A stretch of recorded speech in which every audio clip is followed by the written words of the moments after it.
you all. Good morning, all members. I am Manoj Kumar Chaudhary. Welcome you all on behalf of Nani Palkiwala Law Club. Today we have going to start a new series. That series we call it as a Jurisprudence of Supreme Court in last decades. This series will deal on the evolution and the judicial precedents on the different legal matters involved throughout the various case laws. Today we have Mr. Jayprakash Somani sir, founder and the director of Nani Palkiwala Law Club, practicing advocate at Supreme Court of India and having more than 100 videos on the YouTube. Further, he has published more than 60 books, which is available on the Amazon and Flipkart. Over to you, sir. Thank you. Thank you, Manish, for your gracious and short introduction. Friends,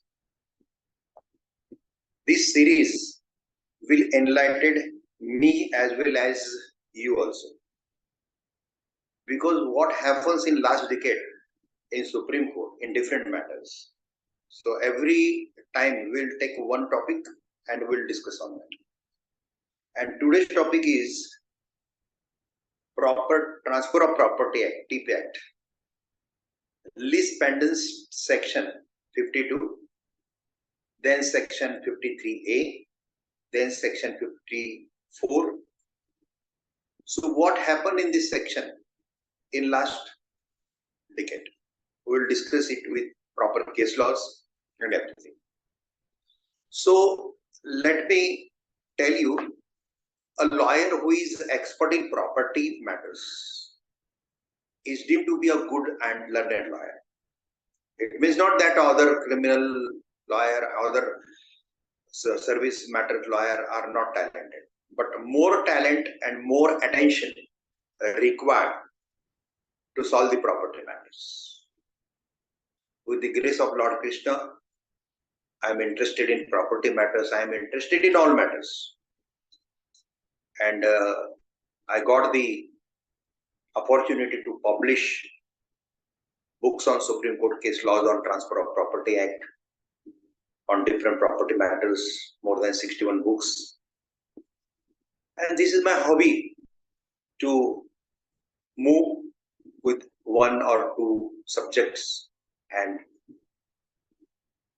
get enlightened ourselves and with us get enlightened to our legal community all over India, as well as law students, future legal community. Currently, we are publishing one blog series on corporate laws. If you are not aware about that, just go on our website, you will find the blog series, all blogs, past blog also you will find. With the help of Advocate Shruti Kirti, with the help of Pooja Rai, I am publishing that blog series on corporate law. And gradually I will complete near about 40 corporate law in that series. So you can watch that series also. You can read that series. That is not in video form, that is in script form on our website. And regular in social media, we are updating them. Every Tuesday we are publishing new series on corporate law. Every Tuesday. So every Tuesday, if you are on LinkedIn attached to my account, or on Facebook or Insta, then you will find my series there. Otherwise, just go to jayprakashsomani.com, our website. You will find that detailed corporate law series. So corporate law is different. Property laws are different. Property laws is one of the best and very prominent law of our country, Transfer of Property. This is not my session to explain you Transfer of Property Act.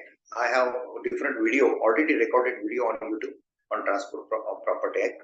You can watch that act. That video is for general public, so you will find it in the English also, and you can enjoy that. But this series specifically we are creating for our legal fraternity. all High Court lawyers, Supreme Court lawyers, District Court lawyers, Civil Courts lawyers, and future lawyers, law officers of corporates, different government organization. So many judges are already in our Nani Palkiwala National Law Club official group 1, official group 2. So many people are already joined this Nani Palkiwala. And Nani Palkiwala was my guru, is my guru, even though he is physically not present in this material world, but spiritually he is always motivating me through his different type of judgments, different type of his history. So I'm very grateful. I have the guru like Nani Palkiwala, and I have a guru like Acharya Chanakya. So let's start. So on which section we are now speaking? We are watching some Supreme Court case laws, how Supreme Court is moving in last decade in these 3 sections of transfer of property. Section 52, Section 53A, and Section 54. So first of all, let me show you what is exactly in that section, and then we will go with case laws. Let me share you.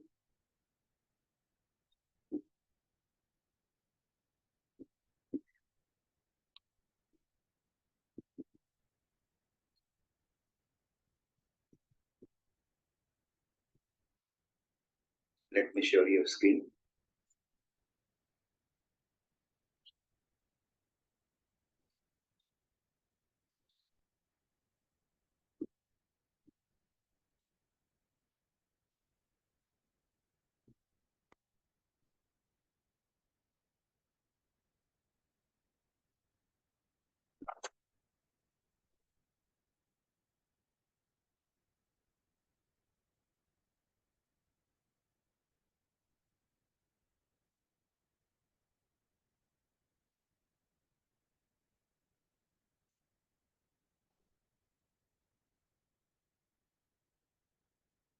I'm conducting this session today on time because I'm out of Delhi and laptop is not with me. So this is my first time to conduct this Zoom series on tab.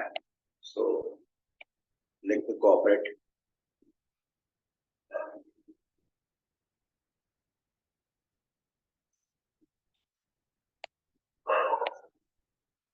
Yes, Nani Palkiwala Jurisprudence series.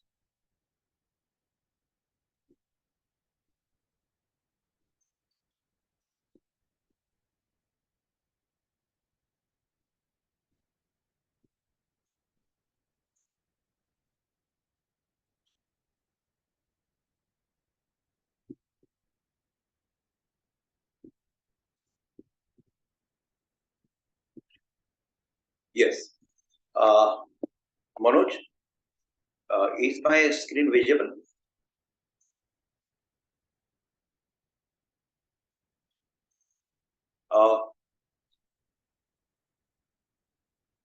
Friends, put in chat. Is my screen visible?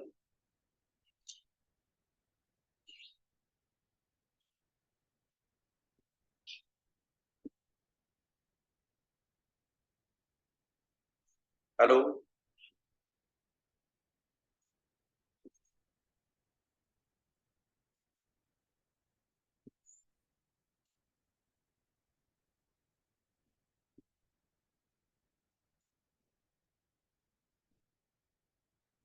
Manoj, you can unmute yourself. Is my screen visible?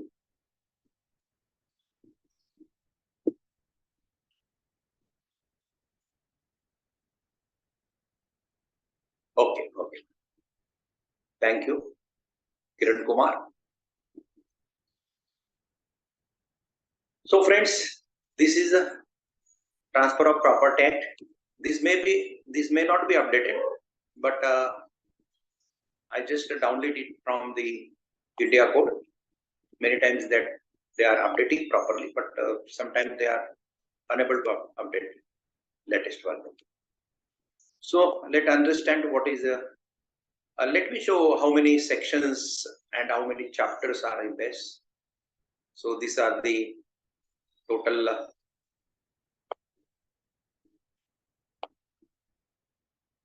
137 sections in this act, and total chapters are 8.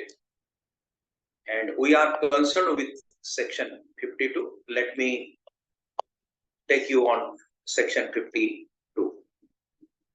I will read, I will explain it, that section 52, 53A and 54, which is related to our subject of Transferability of Property Act jurisprudence, related to that 3 sections. Manoj Kumar Chaudhary, who is the coordinator, convener of this Nani Palkiwala National Club, has assisted me to research on this matter, and he has given me some good case laws, which I am explaining in today's this session. See, I hope if you are on laptop, you can read also with me. Not all are muted because this recording, this program is we are recording, and after in due course we will publish it on the YouTube channel, so that whenever you require this related to this sections information, you can access this video. And those who are not attending this program, for them also that will be a access tool in future. So all mics of all participant mics are completely muted. You cannot unmute yourself. Only Manoj is my convener of this program, so his mic is muted. Friends, section 52 is related to transfer of property pending suit relating there. So whenever in civil court property matter suit is pending, during the pendency of that suit, transfer of property without the permission of the court is not legal. So this is a general principle. So it is called Lis Pendence, doctrine of Lis Pendence. So during the, I am reading that line of this section, during the pendency in any court having authority within the limits of India, excluding the state of Jammu Kashmir, this is not updated. Now it is included inclusion of Jammu and Kashmir,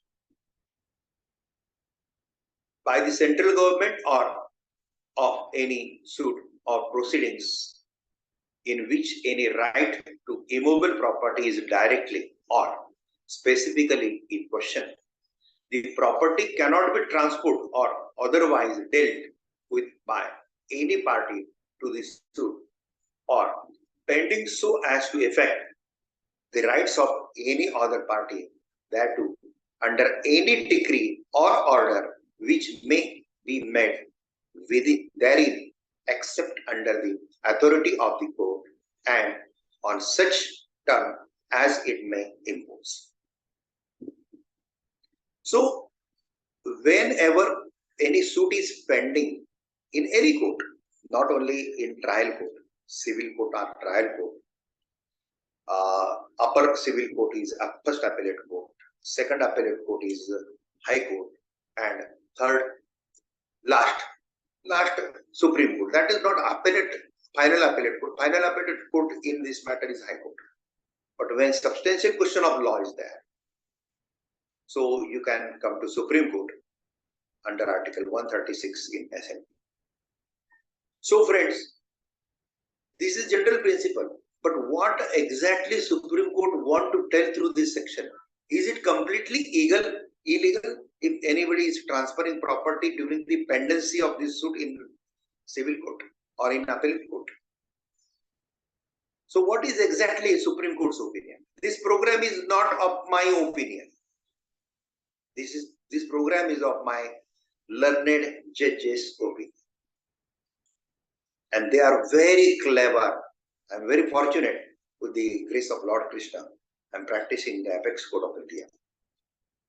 and with their wisdom, everything, I devoted my each and every books to my Supreme Court judges. So friends, what exactly they want today? We will see later. Now I want to tell you about the section 53.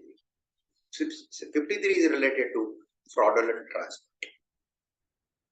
Every transfer of immovable property made within intent to defeat or delay in the creditor of the transferor shall be viable at the opinion of any creditor so defeat or delay. Nothing in this subsection shall impair the rights of the transferee in good faith or for the consideration. So always remember, each and every section we can interpret in both ways. Both ways means any section have two sides of coin. One side is a petitioner side. You can say plaintiff side in trial court. In appellate court, you can say appellate. In Supreme Court SLP, we are saying is petitioner. And another side is a respondent. So whose case is in your hand? So you have to interpret according to that.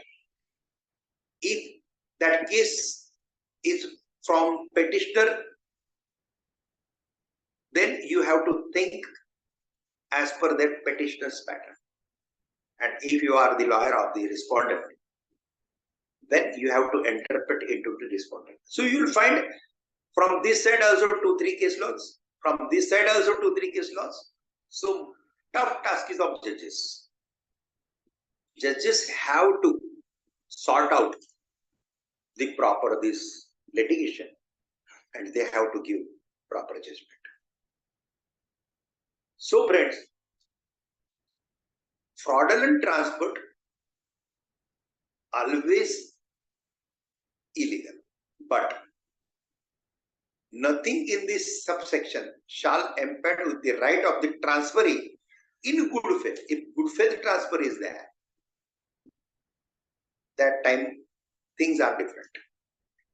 And third line of that particular section 53, nothing in this subsection shall affect any law for the time being in force related to insolvency.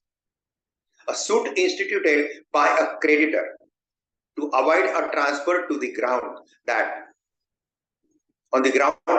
it has been made with intent to defeat or delay the creditors of the transferor shall be instituted on behalf of or for the benefit of all the creditors. Second, every transfer of immovable property made without consideration with intent to defraud or subsequent transferee shall be viable at the option of such transfer. I recently admitted one case of Maharashtra High Court. One case. That party is from Pune. And I admitted this case in Supreme Court. On this section, 53, subsection 2, subclause 2. Every transfer of immovable property made without consideration with intent to defraud a subsequent transferees shall be viable at the option of this transfer. So transferee means landowner, property owner, and transferor to whom he is selling that land. Transferee. And with the transferor is the property owner, and to whom he is transferring, that is called transfer. So when transferee is created some transferor is created some fraud intentional, and with fraudulent intention without consideration if he is selling and that property, and when transferee is not giving proper consideration, sometimes in agreement to sell, in conveyance deed also, we are putting by so and so sections, so and so checks is there. So some checks are current dated, some checks are already in cash in our bank account. Okay, realize that checks in our bank account, some checks are post-dated also. Even though post-dated checks are there, we can do final conveyance deed. But after final conveyance deed, every sadbara, everything we created. But when that post-dated check get dishonored, that time consideration is not get completed.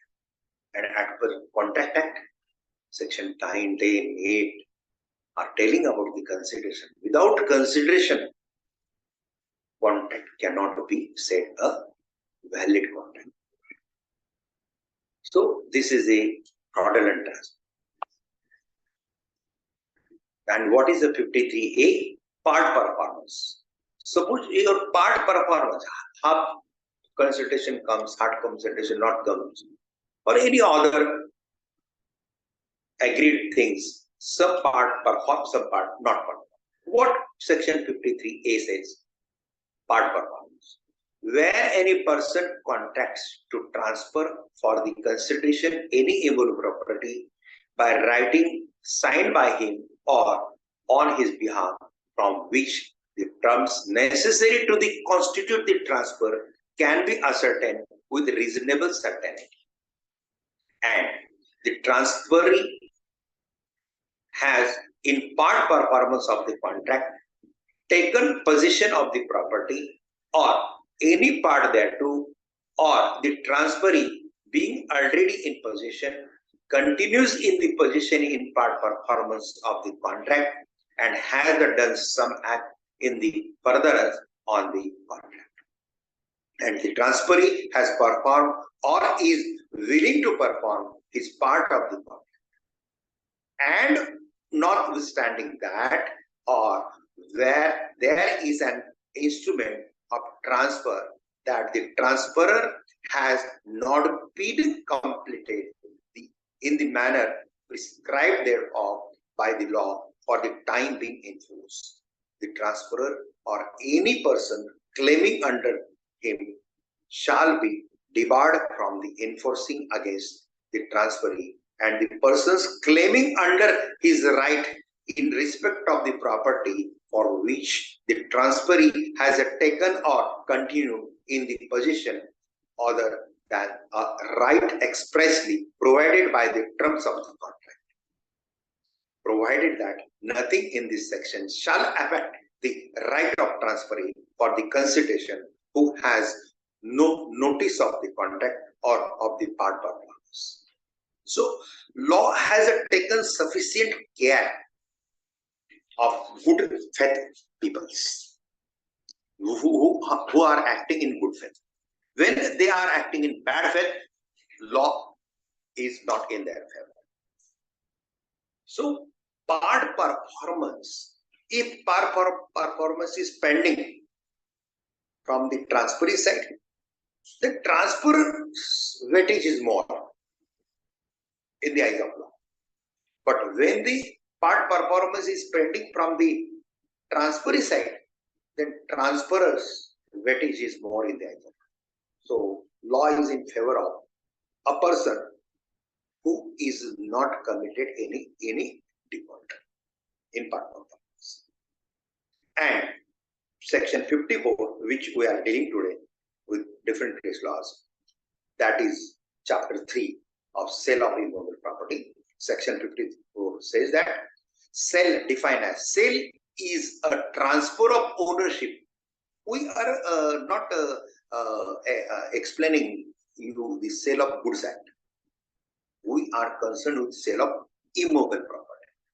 So what is the definition? Remember that whenever you want to explain the definition of sale before the Honorable Court, and generally what happened, sale means Sale of Goods Act, and when immediately we are switching over to Sale of Goods Act, which was once upon a time the part of Contract Act, and that law with the Parliament's enactment of Sale of Goods Act, that is a different law now.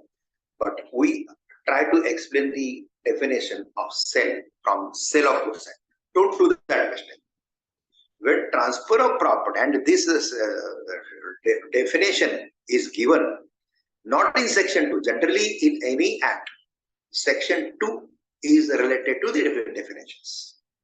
But particularly, the definition of sale is given in Transfer of Property Act for sale of immovable property in section 54. So take care of that when you are handling the property matters in civil court, maybe high court, or maybe in our apex court.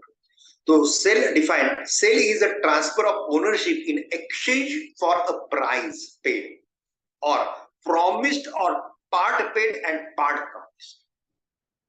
How made? Such transfer is the case of tangible immovable property of the value of 100 rupees or upward, or in the case of reversion or other intangible things can be made only by a registered instrument. So registered instrument is very important.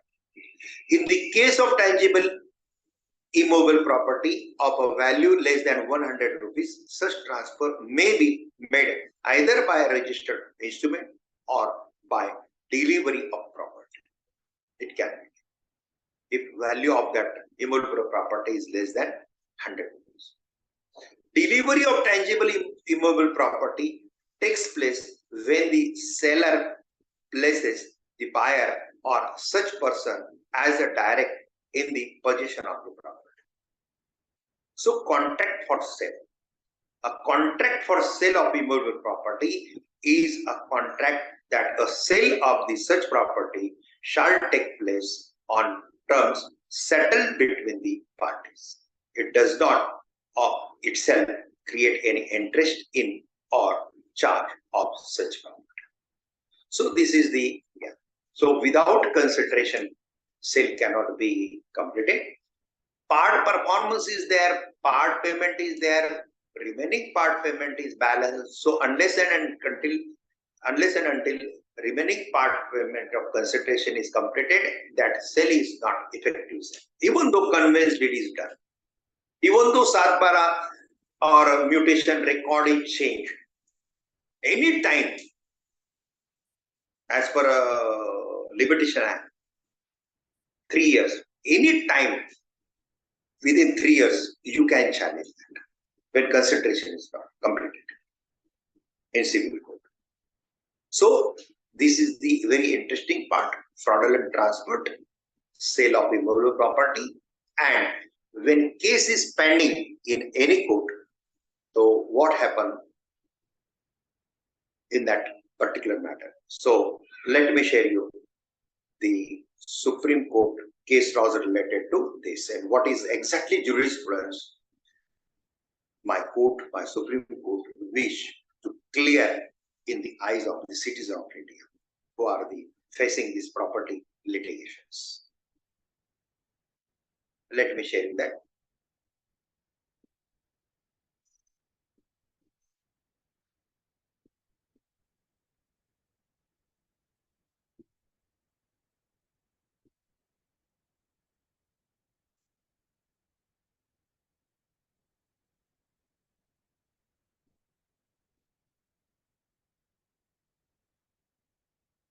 See, these are our happy episodes. Different. This is a property. Gradually we will clear each and every.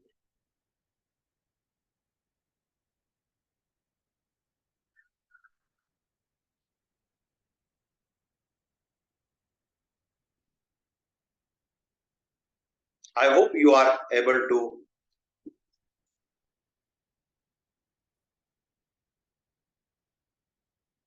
see the screen. Let me once again put in chart. Are you able to see the screen? Please reply in chat box.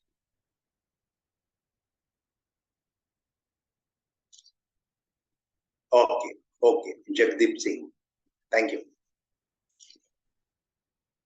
Thank you, Jagdeep. See, jurisprudence of Supreme Court in last decade in Lis Pendence transfer of property, not wide just because of what exactly court want to say. In first case, GT Girish versus Y Supparaju.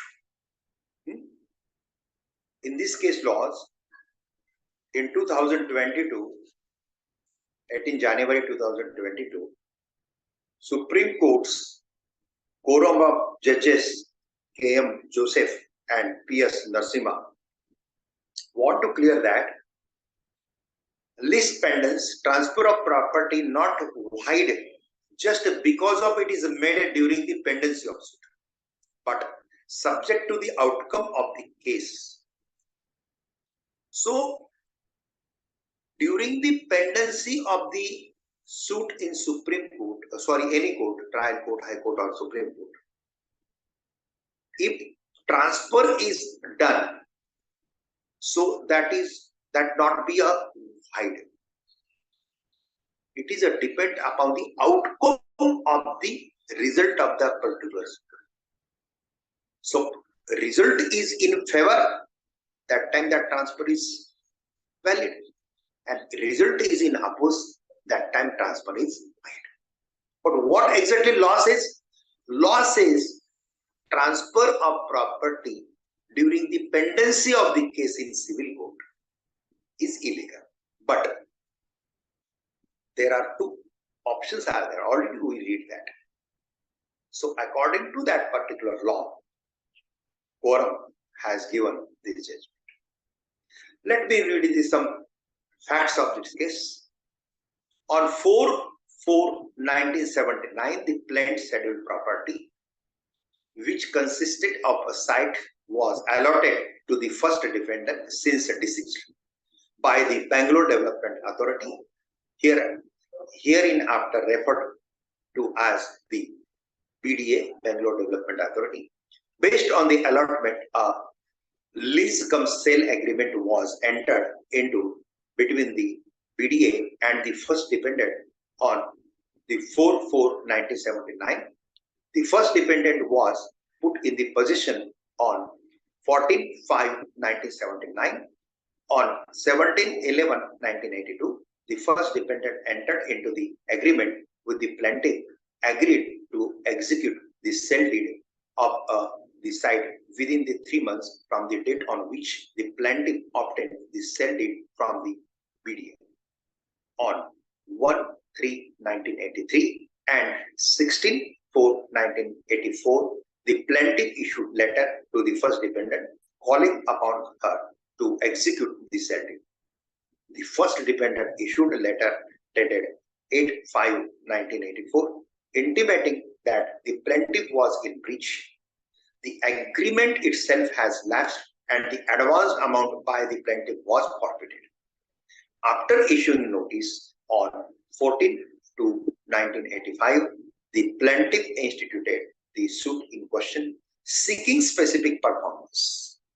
So Specific Performance Act is applicable here. When you can watch my separate video on Specific Performance Act, which is for general public. You can find that video in Hindi and English combined language. So you can understand what is a Specific Performance Act. These are very laws are close to each other. Contract Act, Transfer of Property Act, Specific Performance Act. Whenever any agreement or any contract is not performing properly from the side of the contractor or contracting, transferor or transferring, anyone is doing some mistakes, that time you can file a case in the civil court under the Specific Performance Act. So that act is there. So that is not only related to immovable property, that law is related to movable as well as immovable property also. Any promise, if anybody is infringing the promise, infringement of the promise, that can be a challenge under that. So that law is very exhaustive and very clear law. So after issuing written statement on written statement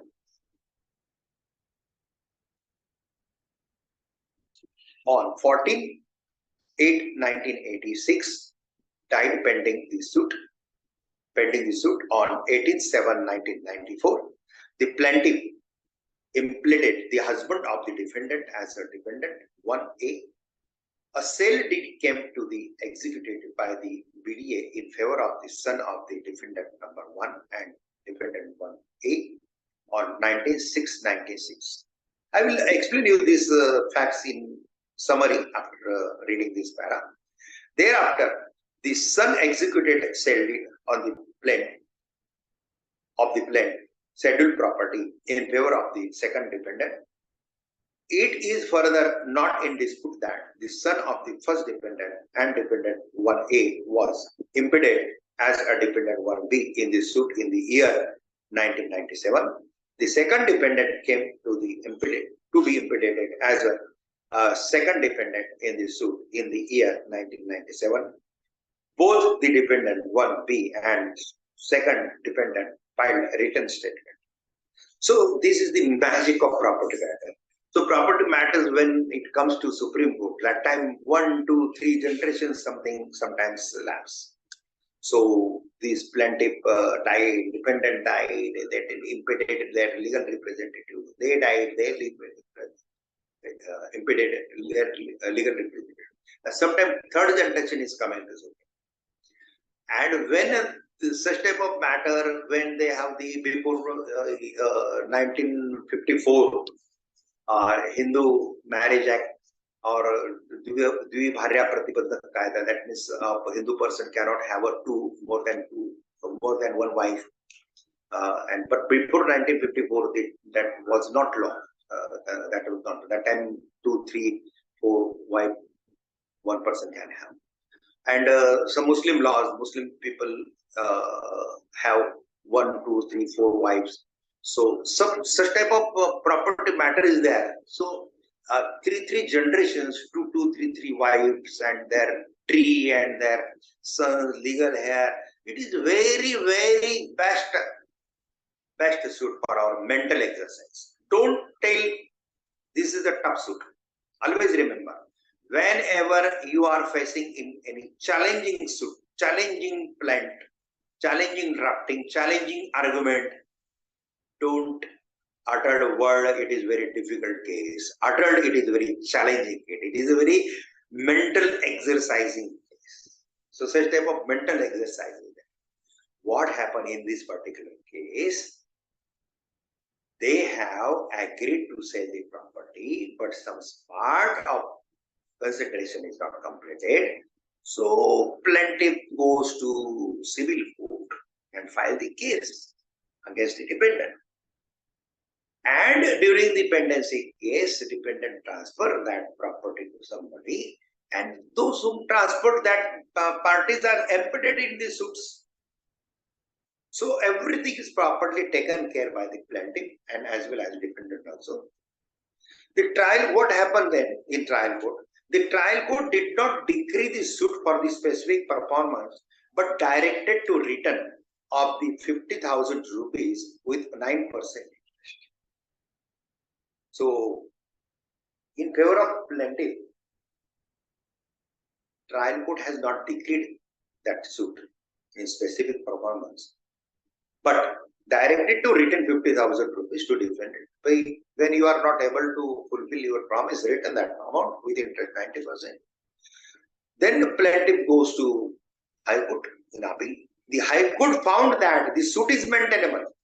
It was further found that the second defendant is not a bona fide purchaser for value without a notice of the agreement to sell that dated 17/11/1982. It was further found by the High Court that the allegation made in favor of the second defendant was hit by the provisions of the section 52 of the Transfer of Property Act 1982. Answering the point whether the plaintiff was entitled to the relief of the specific performance, it was found that the fact when the entire sale consideration was paid by the plaintiff, entire sale consideration was paid by the plaintiff to the first defendant. So first defendant was a property owner and purchaser was plaintiff. So plaintiff when transferred entire consideration amount to first defendant, nothing more remained to be done by the plaintiff.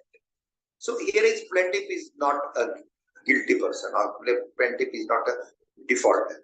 Defaulter is in this case defendant. Defendant is the real property owner who sells that property. So understanding the position in different court, that is very important. When you are handling this case in high court, to understand what is the position of that particular case in civil court. Who is plaintiff, who is defendant?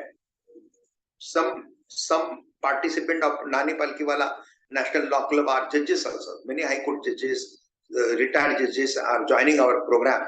So when you are judges, to remember that when you are high court judge or when you are Supreme Court judge, friends, that time when you are dictating judgment, so always prefer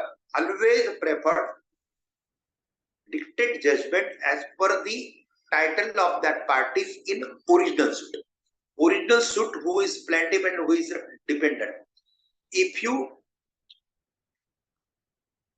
title as per their original title, that less confusion will be in your mind while dictating judgment. And as a lawyer also, very less confusion is there. So plaintiff and defendant. But sometimes we have to bring original plaintiff, but now he is a defendant.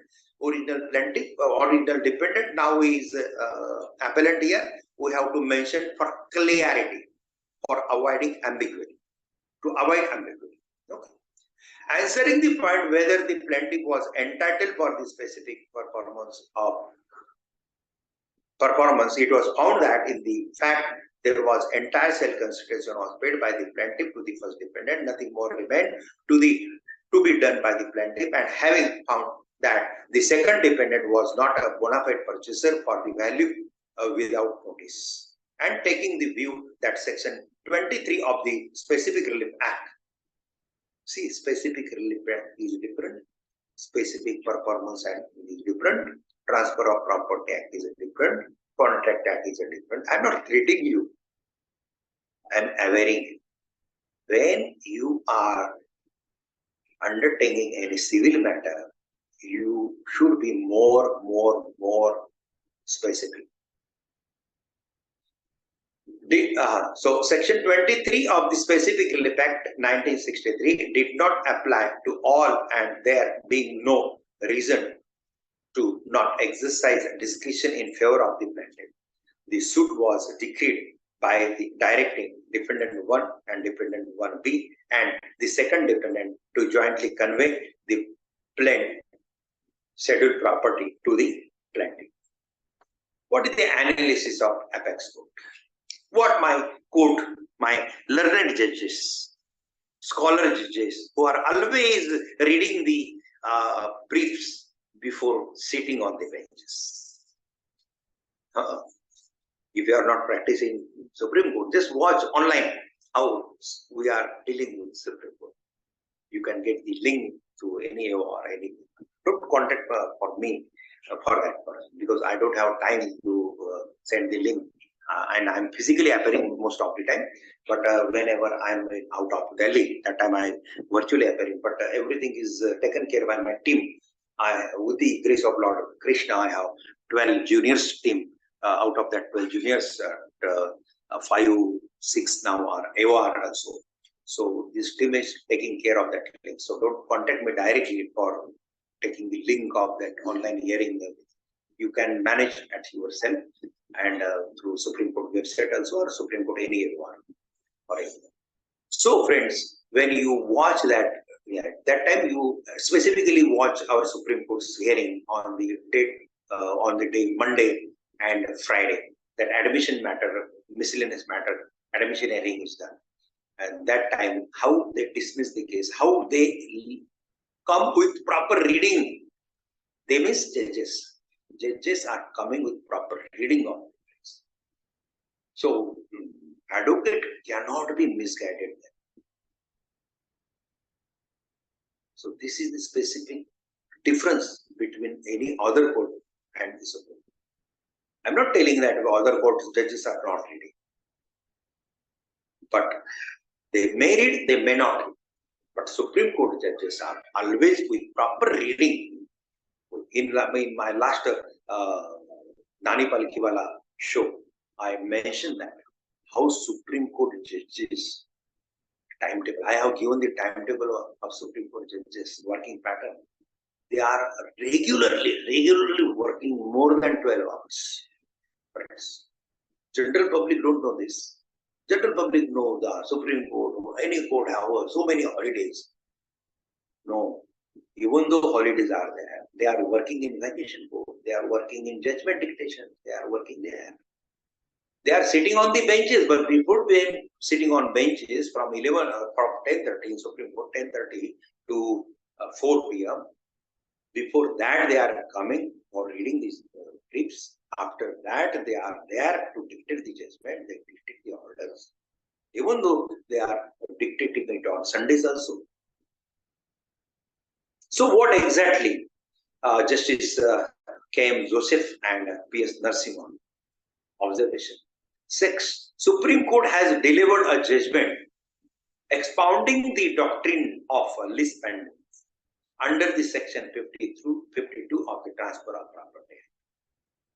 What is the doctrine of Lis Pendence? I already explained. Again, I am explaining.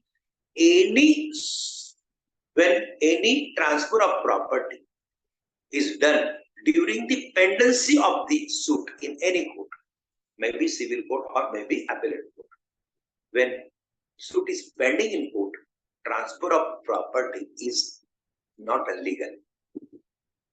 Okay, this is the law. But there are some exceptions. So that is called doctrine of Lis Pendence. The court explained that a transfer is not void just because of the transfer is made during the pendency of litigation, and the effect of the section 52 is that the transfer will be subject to the outcome of the suit. The court further pointed out that the pleas of bona fide purchase or lack of the notice are not defense available to the purchaser against the doctrine of the Lis Pendence. So friends, the right of the party to the suit who conveys his right as a sale is extinguished. All that section 50 through 52 of the Transfer of Property Act provides is that the transfer which is made during the pendency of the proceeding is subjected to the final result of the litigation. Subject to the final result of the litigation, the bench comprising Justice K.M. Joseph and Justice P.M. Narasimhan observed in a judgment. Disagree with the High Court view, the bench observed that neither the fact that the transferee had no notice nor the fact that the transferee acted bona fide in entering into the transactions are relevant for applying section 52 to a transaction. A transferor which is made Lis Pendence, it is a settled law, is not a void document. It does create right as between the parties to the sale. The right of the party to the suit who conveys his right by a sale is extinguished. All that section 52 of the Transfer of Property Act provides is that the transfer which is made during the pendency of the proceeding is subjected to the final result of the litigation. So this is the result of this case, friend. Now, one more case on section 50 through 52. Here is also the case cost title. This case title is always called cost title. Shivashankara and Anadas versus HP Vedavyasa Shah. And here, this is the latest case. These are the sitting judges now in Supreme Court, Justice B.R. Gavai and C.T. Ravi Kumar.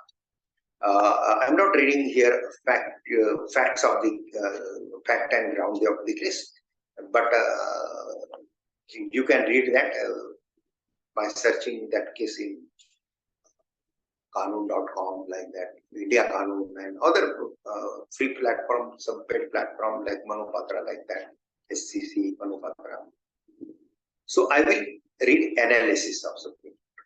The material on the record would reveal that before passing the judgment and decree, the trial court afforded several opportunities to the defendant to file additional written statement.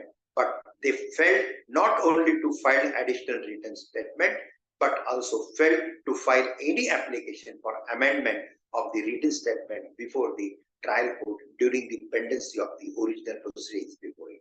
It was a fact that defendants filed the application for the amendment of the written statement before the trial court when the matter was sent to the trial court pursuant to the order of this court for recording the evidence solely for the purpose of the forwarding the same along with a report to the High Court to enable the High Court to dispose the application. So also it was an indisputed fact that even while filing an application with prayer to grant permission for amendment of the written statement, the defendant had not assigned any reasons for delay and no reasonable explanation was given for not filling such application before the trial court when the original proceedings were pending before the trial court. What was the assigned as a reason was that they could not file an additional written statement owing to the mistake and by the oversight. No other reason was assigned for the non-filing of application of amendment of written statement. As per the different order of order 7, order 6 of the CPC, Civil Procedure Code. So whenever if you want to amend your written statement, if you want to add something in your written statement, you should take that care while that matter is pending during the trial in trial court. But when matter comes to High Court and you are applying now, I want to add some matter there. So that is not advisable. That is not entertainable.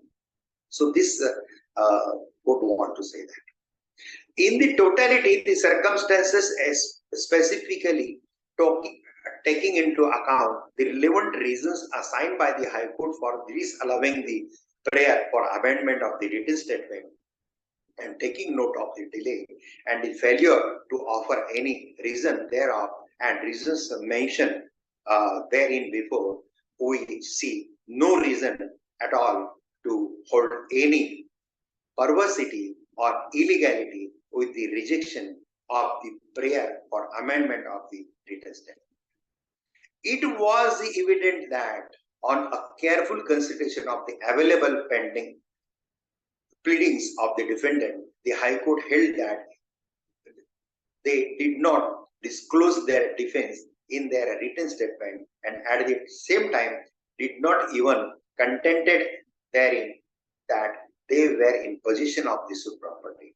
In such circumstances, when the facts are disclosed, no title in either party at the relevant time, prior possession alone decide the right of the possession of land in the assumed character of the owner against all the world except against the rightful owner in that contest. It was worthy to refer to the maxim possessiona contra omet valet praeterum qui is sit possessionis, that had possession hath right against all but him that hath the very rights.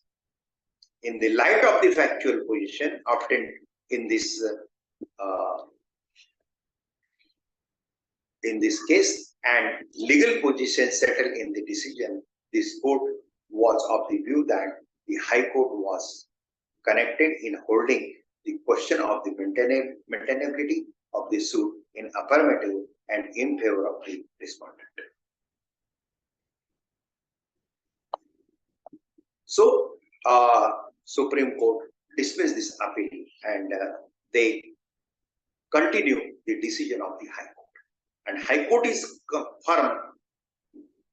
Amendment of any plaint or in written statement should be done in proper time as per the orders of CPC, the order 41,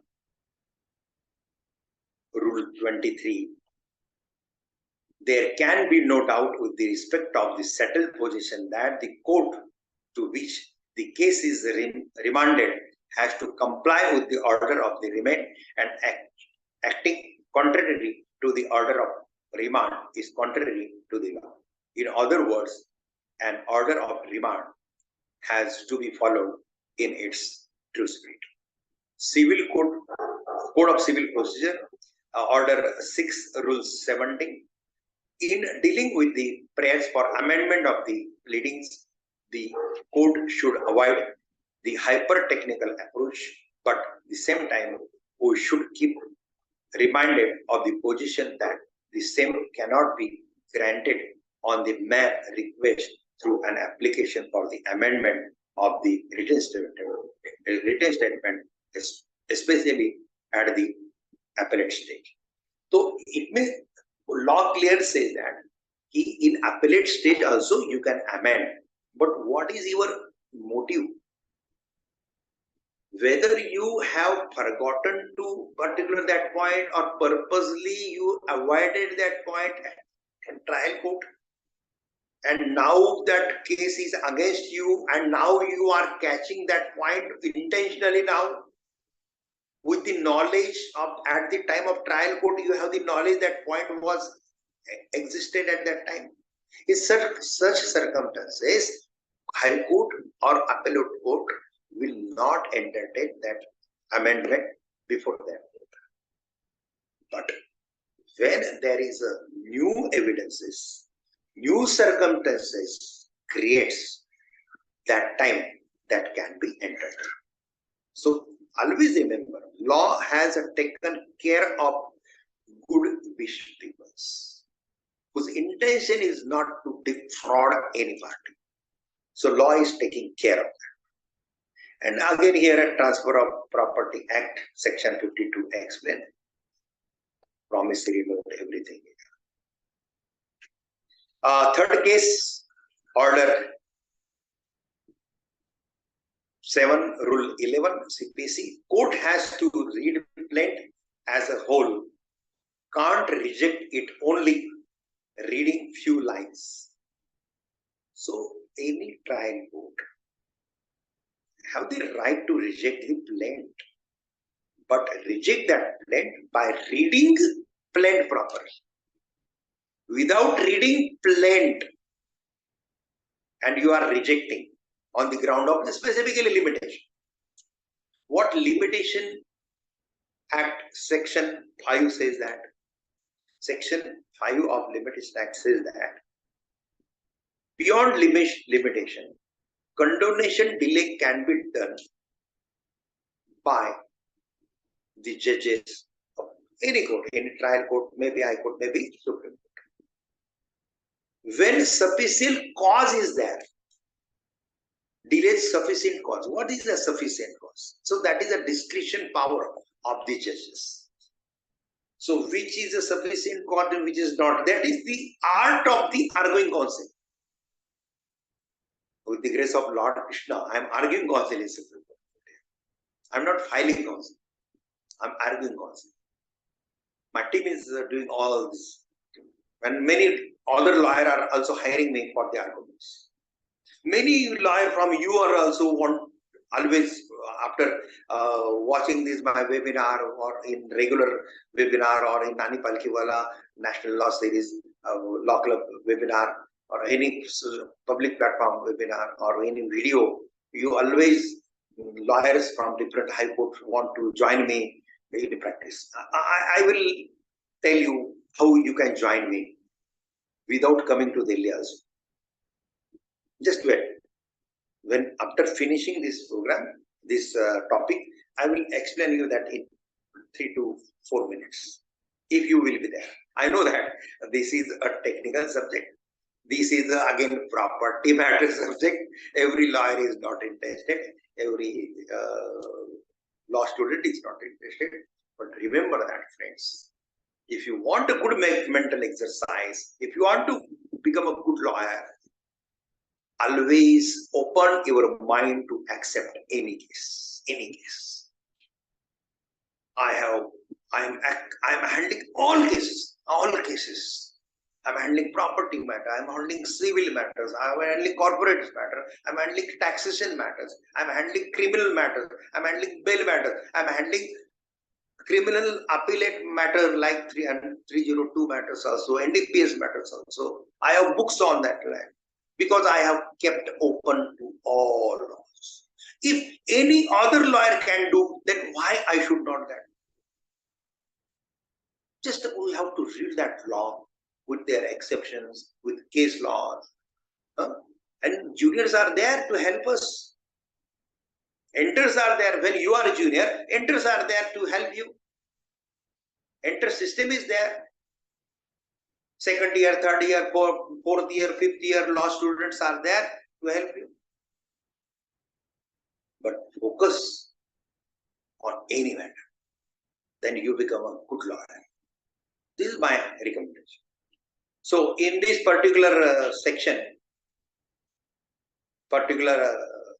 of this order, rule 11 of CPC, court has to read plain as well.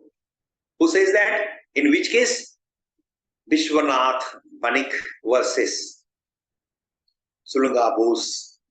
This is a recent judgment 2022. Justice Yamar Shah and P.V. Nagar. So no read to factual ground here, but clear cut that the civil court has rejected that case without reading the plaint on the ground of limitation.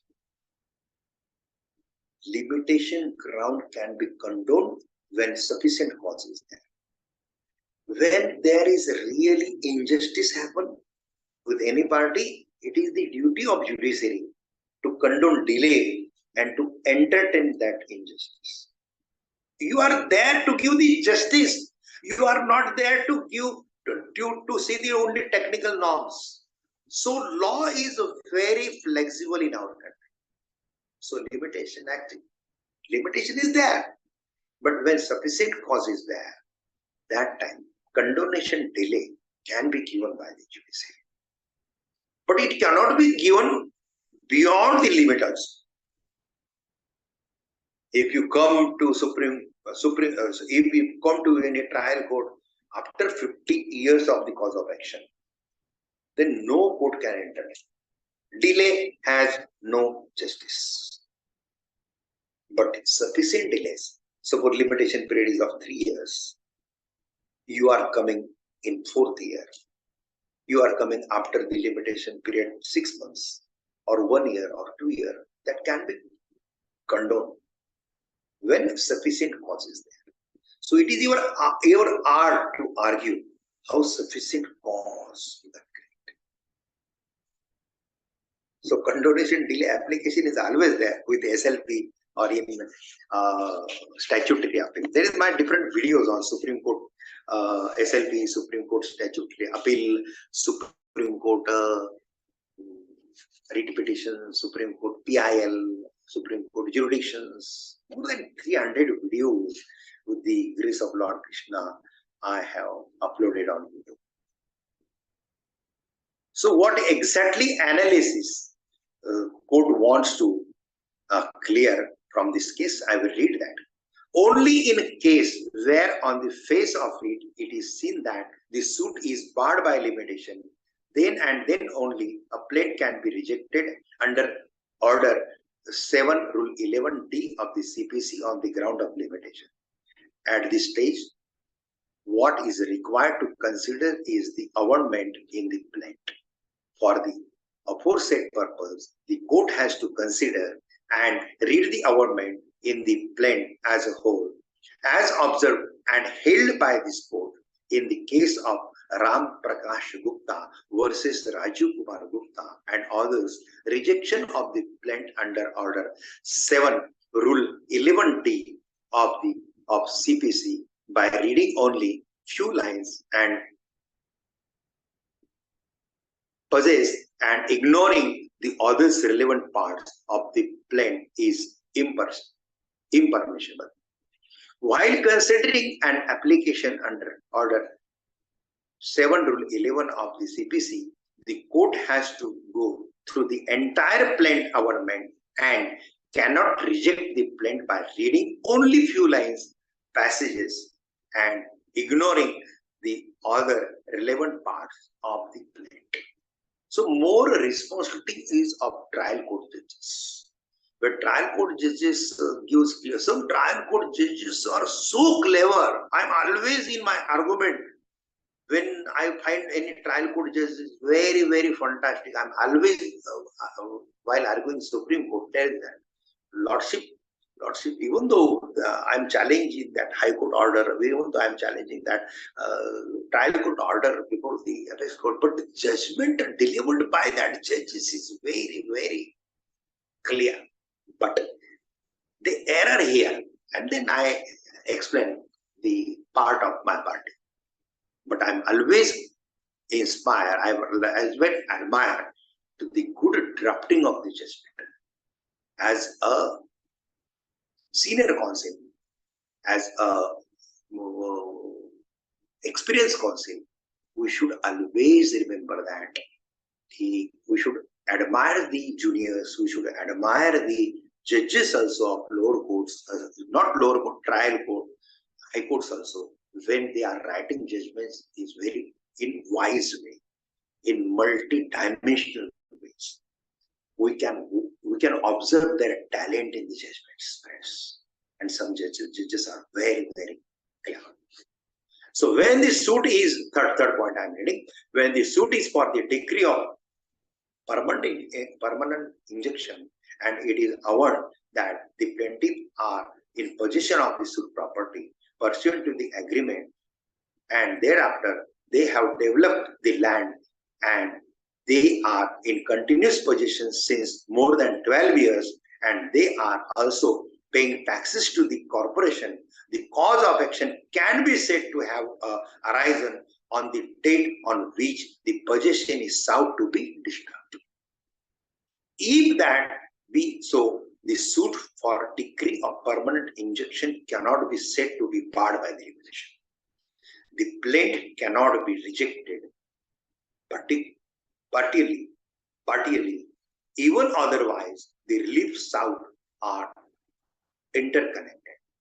Whether the plaintiff shall be entitled to any relief under Section 53A of the Transfer of Property Act or has to be considered at the time of trial, but at this stage it cannot be said that the suit for the relief sought under Section 53A would not be maintainable at all, and therefore the plaintiff is liable to be rejected in exercise of the power under the Order 7 Rule 11 of CPC. High Court has committed an grave error. Who is telling that? Our M.R. Shah, Sir, and Nagar, Madam Justice. Both lordships are telling the High Court has committed a grave error in allowing the application under Order 7 Rule 11 of the CPC and rejecting the plaint. The High Court has exceeded in its jurisdiction in rejecting the plaint while exercising the power under Order 7 Rule 11 of the CPC.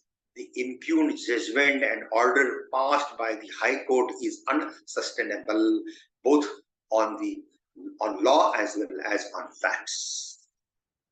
The impugned judgment and order passed by the High Court allowing the CO and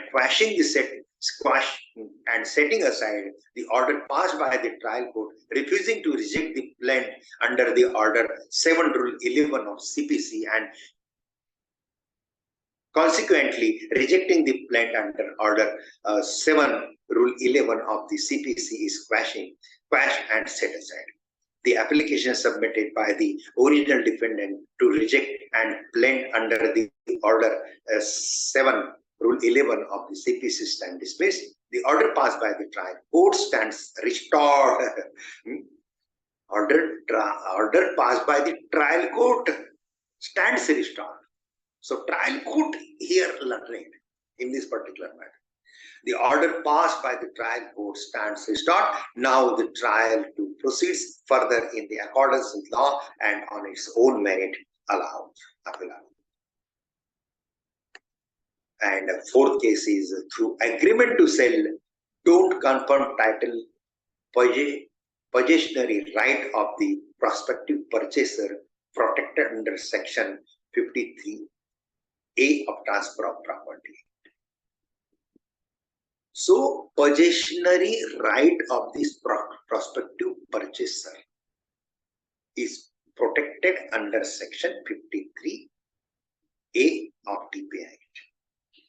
This matter was decided in the case Ganesham versus Yogendra Patil in 2012. At that time, quorum was Justice not 2012. It is 2012.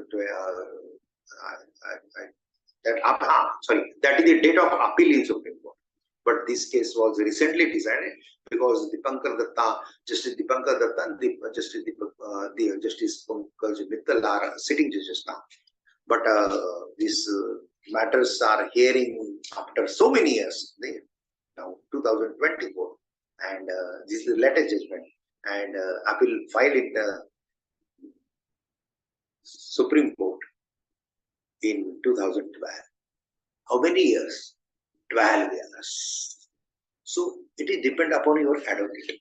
If your advocate and advocate team is very active to proceed your case, then such type of delay in appellate court will not be there. Always remember that. But when your lawyer is very many cases have, no doubt, I am also busy. Many lawyers are busy. But when you have a good team with you, so my two juniors are always there in Supreme Court to expedite the case. If case is not listed within 1 or 2 months, we always put our urgent hearing application, mentioning that case and getting out of court. That time I am always telling, I will conclude every case within 2 to 3 months minimum and maximum 6 months to 2 years, not beyond that. So many other lawyer cases are coming to me for expediting it. So always remember, don't focus on your money earning friends. We are in a noble profession. Money is not everything. Money is the most important factor in our life. I know that. I want money, you want money, our family needs money, our society needs money, our government needs money, our judges needs money through their salaries. Everybody needs. But when we are in global profession like doctor, like advocate, that time our first focus to give relief to our client, to give relief to our patient when we are a doctor. So first focus, भाई बकरा आ गया है, ये बकरे को कैसा काटवा भाई, ये प्रॉपर्टी मैटर में बकरा आ गया, भाई प्रॉपर्टी मैटर में तो बकरे रहेंगे सब. Don't do that matter. You will not be a good lawyer then. आप कुछ दिन काम करेंगे, बाद में ये फील्ड छोड़ के चले जाएंगे, because you will not get satisfaction. In legal field, you will get satisfaction only and only then when you are thinking for the benefit of your client, not benefit of yours. So first seva, then meva. Not first meva, then seva. No friends. Sorry, I'm not hurting you anymore. But मैं कुछ lawyer देखता हूँ ना, मेरे apex board में भी देखता हूँ, हाई कोर्ट में देखता हूँ, बहुत मनी माइंडेड रहता है ये. इतना मनी माइंडेड अच्छा नहीं है, ये इमेज खराब कर देता है. मुझे तो बहुत ऑकवर्ड फील होता है when I am dealing on the fee point. मैं क्लाइंट के साथ डिस्कस करता हूँ ना, तो क्लाइंट जब फी के पॉइंट पे आता है तो मुझे ऑकवर्ड फील होता है, लेकिन करना पड़ता है मुझे डील, क्योंकि दैट मैटर्स. और बहुत रीजनेबल हम फी चार्ज करता है. सब काफी लोग हैं सुप्रीम कोर्ट में जो रीजनेबल चार्ज करते हैं. Supreme court we want to work hard. We are bound to work hard on each and every matter, because when it comes to Supreme Court, so 4 earlier courts record, we have to check what court, what mistake has done, scrutinize that mistake. With the help of the 4 to 5 juniors, I am handling each and every case. So, Dipankar Datta, Justice Dipankar Datta, Justice Pankaj Mittal. So, Ganesh Shyam, appellant, was the owner of the property situated in Delhi, suit property. He entered into an agreement to sell dated 10/4/2002 with Yogendra Rathi, respondent, for the sale of suit property. Received the entire sale consideration from the respondent. On the same day, appellant executed a will bequeathing the said suit property to the respondent. The appellant further executed the general power of attorney in favor of the respondent. The possession of the suit property was handed over to the respondent. However, no sale deed was executed. The respondent permitted property has handover to respondent, but no sale deed was executed.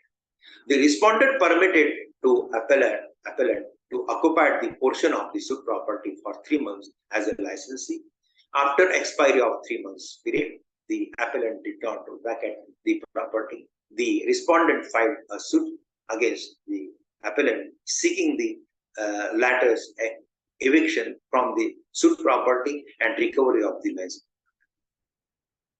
The respondent claimed his ownership on the suit property on the strength of the agreement to sell dated 10/4/2002, general power of attorney, memo of possession, receipt of the payment of sale consideration, and will dated 10/4/2002. The appellant argued that the documents cited by the respondent have been manipulated on blank paper. However, there was no evidence to that effect. The appellant did not dispute the execution of such document or receipt of the sale consideration by him. The trial court held that there was no manipulation of the document, and thus the respondent is entitled to decree for the eviction and the recovery of the man's profit. The appellant filed a first appeal and thereafter a second appeal before the High Court, and both were decided in favor of the respondent. Subsequently, the appellant filed an appeal before the Supreme Court. Analysis: what exactly Supreme Court's Dipankar Datta and Pankaj Mittal, honorable judges of our court, what to tell? Agreement to sell does not confer absolute title in view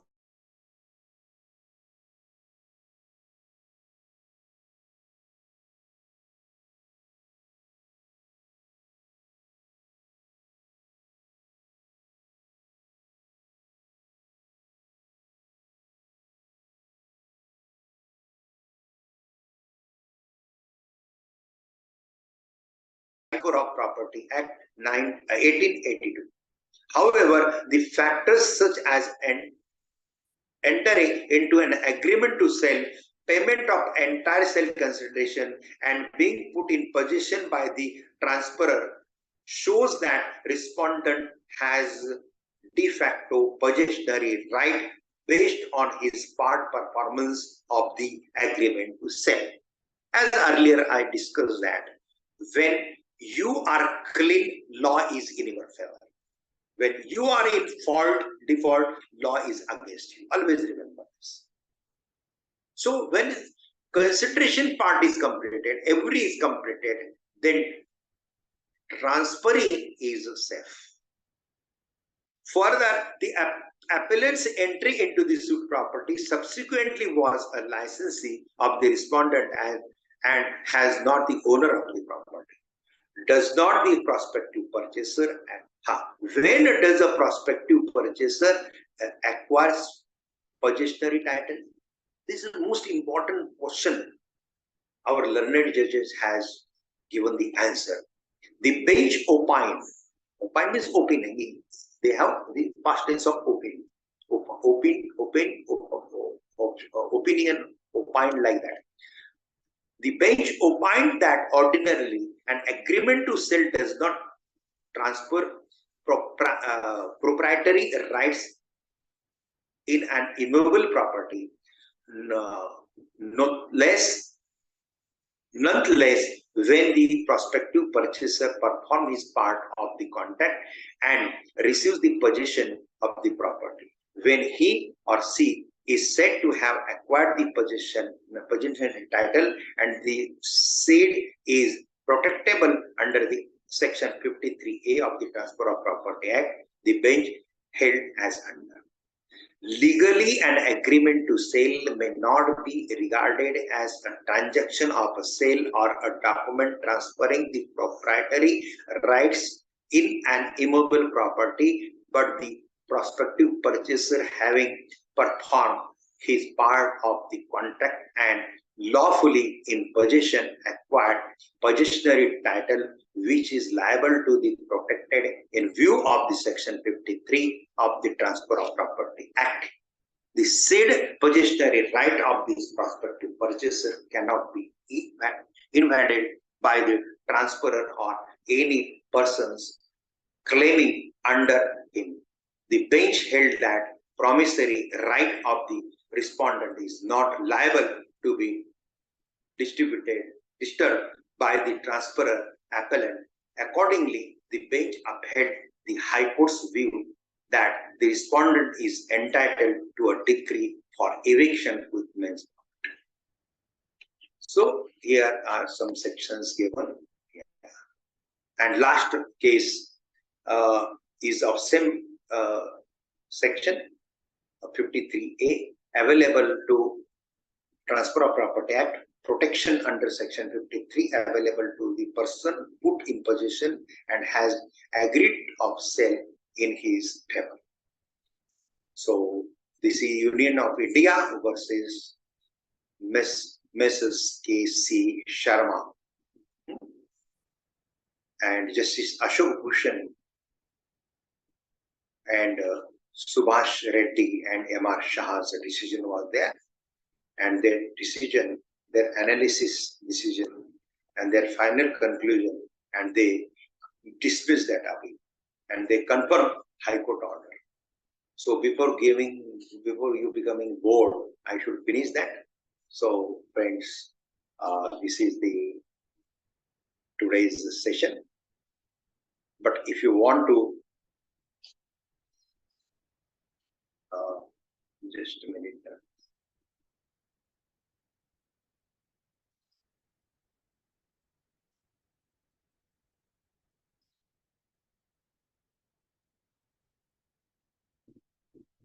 Yes. So friends, if you want to read more transfer of property matter and for handling your transfer of property cases, you can go through my book. You may find my book's link in description when you find this video uploaded on YouTube channel, my YouTube channel, J Somani 64 or Jayprakash Somani. You can type on YouTube. You can find my channel. You can subscribe that channel if you like it.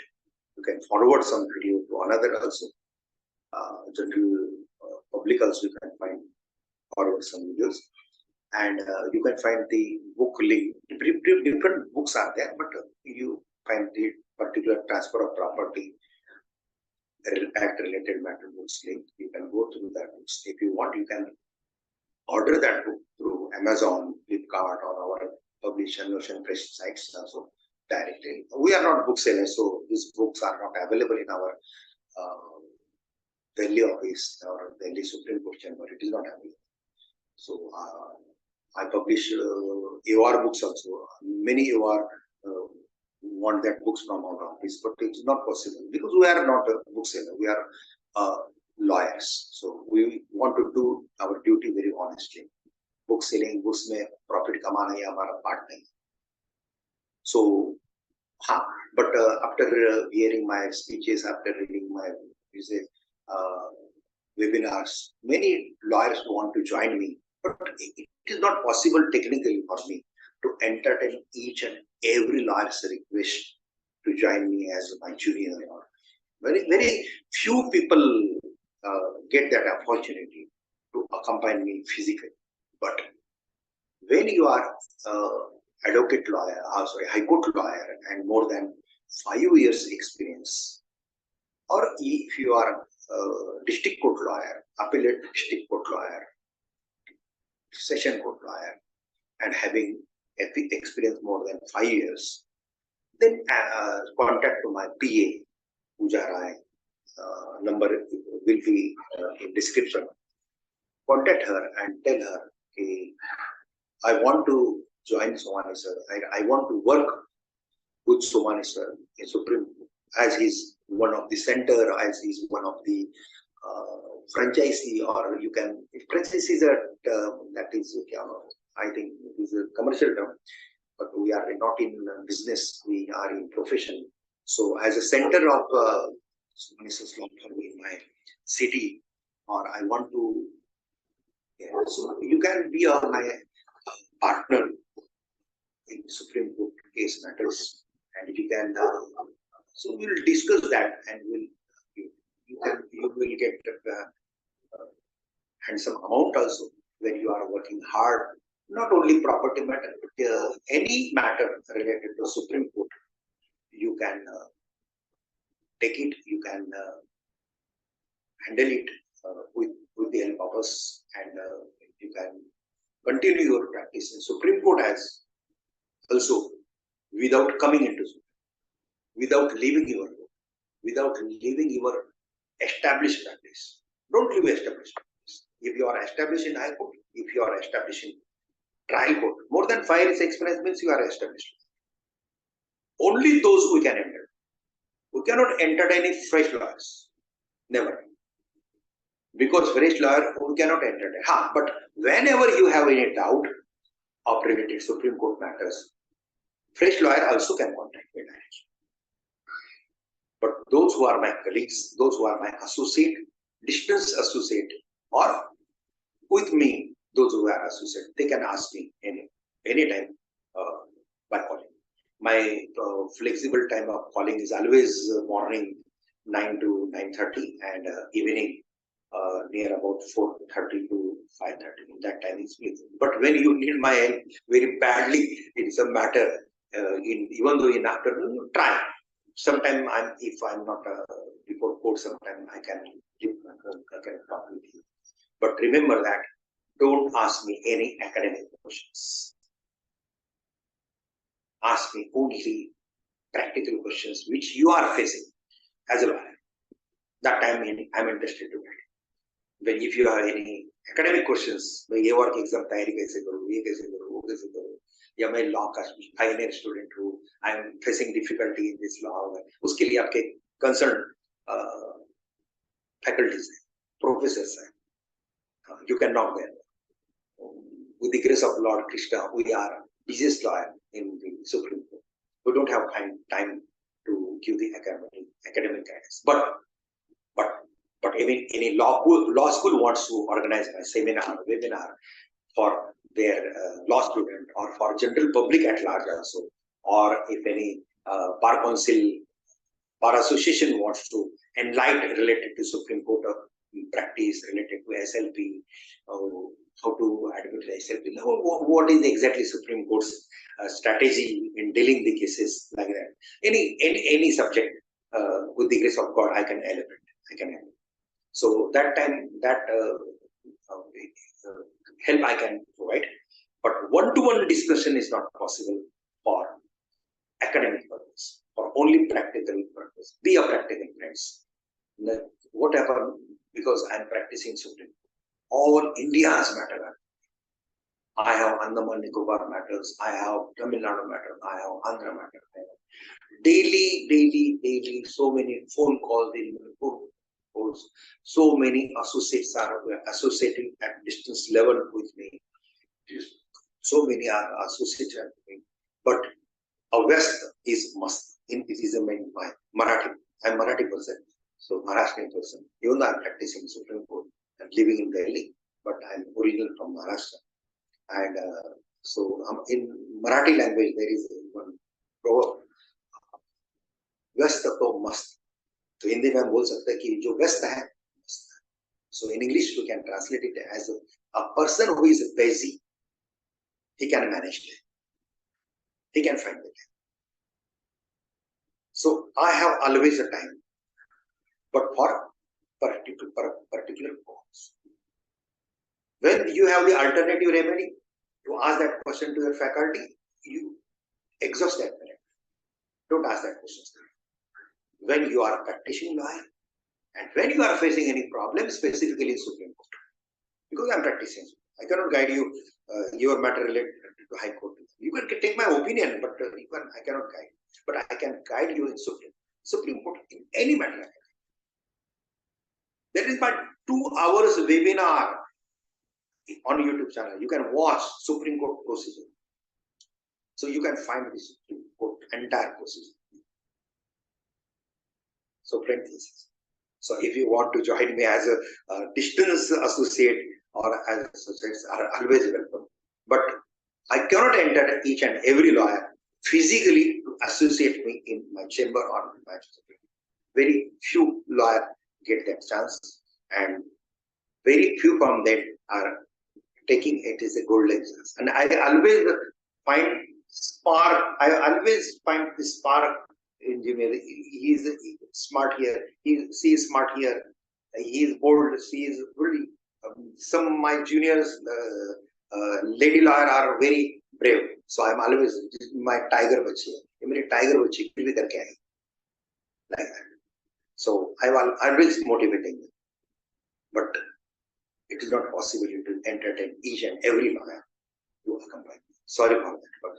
But this is not my purpose of my advertisement of my law or my law practice. No. This is the purpose. I want always to learn something new. So I have written so many books with the help of the juniors, with the help of the associate lawyers, and I'm always find some ways to guide the people as my guru was done in that era. Before 1993, Nani Palkiwala's lectures all over India was there after budget. After budget, Nani Palkiwala's lectures in Bombay, India, big crowd, 50,000, 5,000, 10,000, lakh crowd was there. People are eager to hear their speeches on the budgets because basically was income tax law. He was published income tax. But laterally, he was constitutional. Keshwananda Bharati, doctrine of basic structure, born because of Courtney, Nani Palkiwala, and few more advocates in that era. Read 1,000, more than 1,000 pages of Keshwananda Bharati. Try to read full and see the arguments of these legends, how they are legal universe, how they compare different constitutions to Indian constitution, basic structure doctrine comes. And government of that time want to suppress the basic structure. They want a dictatorship in our country. But Nani Palkiwala has not given them chance to succeed at it. particular government. I'm not telling about the name of the government, maybe Congress government, maybe another. You know the which era, 73, 71, 73, that era. So that government comes with a review petition against that judgment of Keshavananda Bharati. But in review petition, open court hearing was done. Again, Nani Palkhiwala argued that case and able to dismiss that case in review petition. Again, that government tried this case and to remove basic structure and create a dictatorship in our country in curative petition. You can watch my different videos on review petition, curative petition on YouTube channel. And in curative petition, also open hearing was done at that time, and Nani Palki was succeeded to dismiss that matter in curative petition. So this is history, friends. Parliament in that era wants to dictatorship. But due to Nani Palkhiwala and some other life in that era, because of them, we are enjoying this beautiful democracy. Hats off to such type of great lawyers. So I always want to spread the knowledge which I am getting in Supreme Court to all. I'm not English medium student, basically English medium student. I'm Marathi English. So my language, you are very clever now. You comes to know that.